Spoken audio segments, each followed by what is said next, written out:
हाँ दोस्तों, आप सभी का स्वागत है आपकी अपनी यूट्यूब चैनल रीजनिंग विद राजा पर। तो कैसे हैं आप लोग? मजा करता हूँ, आप भी होंगे बहुत ही मस्त होंगे। चलिए आज आप सभी के लिए पुनः से एक नए वीडियो लेकर के आ गया हूँ और आज इस वीडियो में हम बात करें क्लास 10th के बहुत ही अच्छे खासे टॉपिक के बारे में। तो प्लीज़ इस वीडियो को शुरू से अंत तक जरूर देखिएगा और हो सके तो इस वीडियो को वैसे विद्यार्थियों तक जरूर पहुँचाने का काम करिएगा जिनका भी एग्जाम क्लास 10th का अगले साल 2024 में होने वाला है। देखिए आज हम लोग बात करें क्लास 10th में कैसे 450 नंबर लाया जा सकता है। देखिए अब बिहार बोर्ड को आप लोग भली बातें जान चुके होंगे। बिहार बोर्ड में अब देखोगे कि 400 नंबर बहुत ही आसान तरीका से आ जाता है और बहुत सारे बच्चे ला भी रहे हैं और इस बार लाया भी है बहुत सारे बच्चों। तो अब देखिए 400 नंबर लाना बहुत आसान हो गया है, लेकिन कुछ बच्चे डरते हैं कि 400 नंबर कैसे आएंगे। देखिए 400 नंबर लाना आजकल के समय में ना बहुत ही आसान हो गया है। जैसे आपको बता दूं कि बिहार बोर्ड का सिलेबस के अनुसार आप अगर चलेंगे तो 450 नंबर लाना बहुत ही आसान हो गया है। तो आपको मैं इसी बातों को बताने आया हूं कि कैसे बिहार बोर्ड में साल 2024 में आप लोग अगर एग्जाम देंगे तो कैसे 450 नंबर ला सकते हैं और सबसे आसान तरीका, सबसे ईजी तरीका जो आप लोग बहुत ही अच्छे से ला सकते हैं।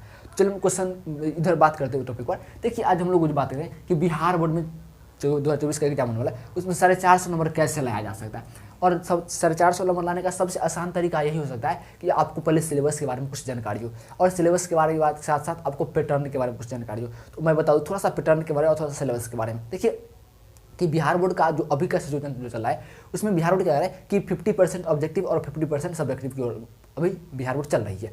और इसमें क्या हो रहा है, बच्चों को फायदा ये मिल रही है कि जो थोड़ा सा पढ़ लेते हैं ना उन्हीं के लिए फायदा इस बात में होता है कि अगर मान लीजिए उनको 400 नंबर लाना है तो उनको 250 नंबर का जो ऑब्जेक्टिव आ रहा है। देखिए मोटा मोटी पहले समझते हैं कि 250 नंबर का ऑब्जेक्टिव होता है और 250 नंबर का सब्जेक्टिव 500 नंबर का एग्जाम होता है जिसमें कि आपको 250 नंबर ऑब्जेक्टिव दिया जाता है बिहार बोर्ड की तरफ से और 250 नंबर का सब्जेक्टिव होती है।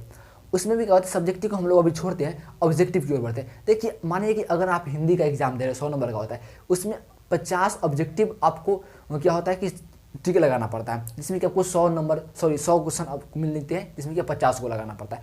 अब 100 में से किसी 50 को आपको लगाना है तो स्वाभाविक सी बात है आपको अच्छे से पढ़ेंगे तो 50 में 50 टिक लगा सकते हैं। इसके लिए आपको कुछ ज़्यादा बड़ा पहाड़ तोड़ने वाली बात नहीं है। तो मैं बता दूं कि अगर आप हिंदी में हैं तो हिंदी में 50 नंबर लाने के लिए आपको 50 में 50 नंबर लाना है तो थोड़ा सा ध्यान देना पड़ेगा ग्रामर की ओर और किताब के ऑब्जेक्टिव की ओर और किताब का जो कहानी है उसको पढ़ना पड़ेगा क्योंकि कहानी के बीच बीच से क्वेश्चंस आते हैं। तो आपको बता दूं कि थोड़ा सा आप क्या करें, कष्ट करें कि कहानी बहुत ही अच्छे किताब में कहानी को एक बार जरूर रीडिंग करें और एक बार रीडिंग करने से क्या होगा कि आपको उसके अंदर के जितने भी ऑब्जेक्टिव होंगे आपको ऑटोमेटिक ही बन जाएगा बिना किसी ऑब्जेक्टिव किताब के। तो आपको क्या करना पड़ेगा कि आपको जो सब्जेक्ट वहाँ पर ऑब्जेक्टिव 100 ऑब्जेक्टिव मिलेंगे उसमें आपको केवल 50 ऑब्जेक्टिव हंसना है। तो 100 में से आप 50 घट देते हैं, मानिए कि आप 40 में ले आते हैं। देखिए अगर मानिए कि आप 50 में से 40 ऑब्जेक्टिव वहाँ पर घस देते हैं, देखिए 40 नंबर यहाँ आ गया हिंदी का ऑब्जेक्टिव। देखिए किस तरह से पूरे आते हैं आपको।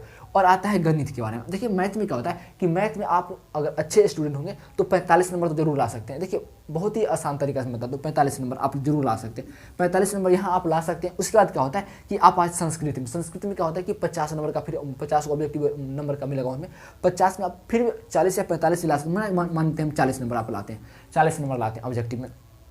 इस तरह से हो रहा है। अब देखिए यहाँ पर विज्ञान और सामाजिक विज्ञान में अगर 40 नंबर का जो आपको ऑब्जेक्टिव मिला है उसमें आपको क्या करना है कि 40 में से आप अगर 35 लाते हैं, क्या 35 नंबर आप अच्छे से ले आते हैं, आप लाने वाला तो 40 में 40 लाता है लेकिन आपको एवरेज बता रहा हूँ कि 35 अगर लाते हैं। और इसी तरह आप सोशल साइंस में क्या करेंगे कि सामाजिक विज्ञान में 35 लाएंगे।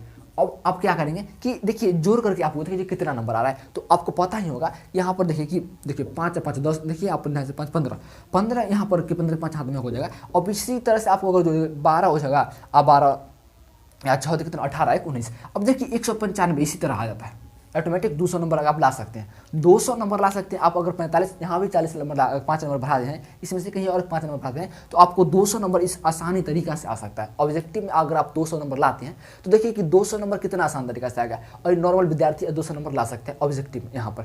अब रह गई बात सब्जेक्टिव की। सब्जेक्टिव में भी आप इधर से लाते हैं 200 नंबर, 200 और 200 400 नंबर बहुत आसान तरीका से होगा। अगर देखिए कि आप थोड़ा सा पढ़ लेंगे तो यहाँ पर 400 नंबर लाना कितना आसान हो गया।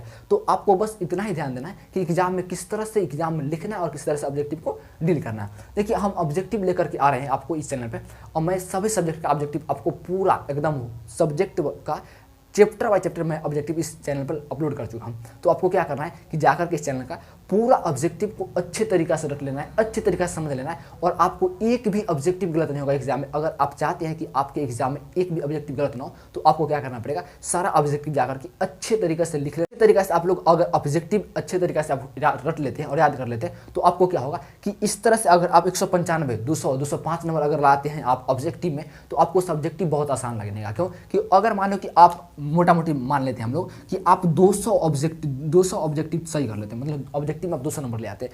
चलिए अब हम लोग 400 पर आते हैं।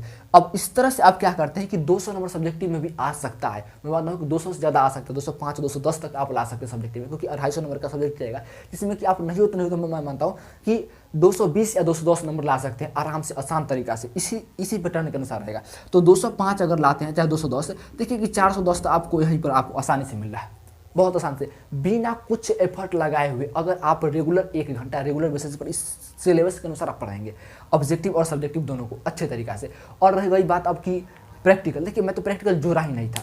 अगर इतना पर ही जो 195 अगर लाते हैं, अगर 200 इतना हो गया टोटल, और प्रैक्टिकल में आपको 40 नंबर यहाँ से होता है। देखिए 210 नंबर तो आ गया आपको वहाँ से एग्जाम की तरीके से, और प्रैक्टिकल 40 नंबर आता है, तो स्वाभाविक बात है 40 में 40 आजकल देख ही दिया जाता है सब। तो देखिए 40 में अगर इसमें जोड़ देंगे तो आसानी तरीका से 450 आया कि नहीं आया, बहुत आसान है। 450 नंबर लाना आज भी, अभी के सिचुएशन में, अभी बिहार बोर्ड का जो एग्जाम चल रहा है इस समय, बहुत आसान है 450 लाना। और आपको समझ में आया गया होगा कि आप अगर पढ़ रहे हैं, आप 1 साल लगातार मेहनत करके जा रहे हैं, तो मैं वादे के साथ कहता हूँ कि आप यहाँ पर 40 सब्जेक्टिव घंस रहे हैं, 45 सब्जेक्टिव, 48 घंस के आएंगे, 50 में 50 घंस के आएंगे। आप केवल मेरा जो यूट्यूब पर जितना भी ऑब्जेक्टिव है उसको आप देख करके अच्छे से समझ लेंगे, पूरा रट लेंगे, अच्छे तरीक़ा से समझ करके पढ़ लेंगे, तो आपको ये 40 के आप 50 में 50 ऑब्जेक्टिव टिक लगा कर आ सकते हैं, और 450 के आप 470 नंबर भी ला सकते हैं।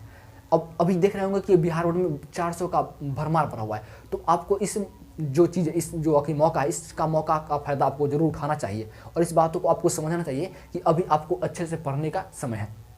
बहुत आसान तरीका से देखिए 400 इधर से लाया, और लाने में आपको फ़ायदा कौन बताएगा कि फ़ायदा क्या होगा कि अब जब भी आप 11th से 12th में जाएंगे तो आपको मोटिवेशन आएगा कि 400 450 नंबर आया है, और आपको क्या होगा कि नाम भी होगा कुछ।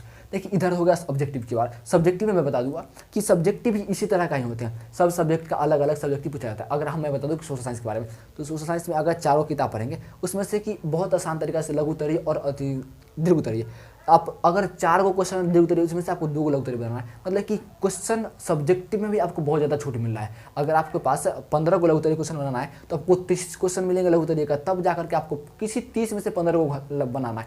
तो कितना आसान है अभी का बिहार बोर्ड का सिलेबस, बहुत आसान है, केवल आपको क्या है, पढ़ना है बहुत ही आसान तरीका से। तो इस सारा क्वेश्चन को आप देखते हुए, इस सारा पैटर्न को देखते हुए आपको बस यही करना है कि मन से पढ़ना है, और इस चैनल पे बने रहना है अंत तक। क्या होता है कि इस चैनल पर जितना भी वीडियो अपलोड हो रहा है इसके रिगार्डिंग, सिलेबस के रिगार्डिंग, आपको पता ही होगा, सब्जेक्टिव प्लस ऑब्जेक्टिव सबको अच्छे से याद कर लेना है, पढ़ भी लेना है, और ताकि क्या हो कि आपको एग्जाम में बहुत ज़्यादा सहूलियत मिले।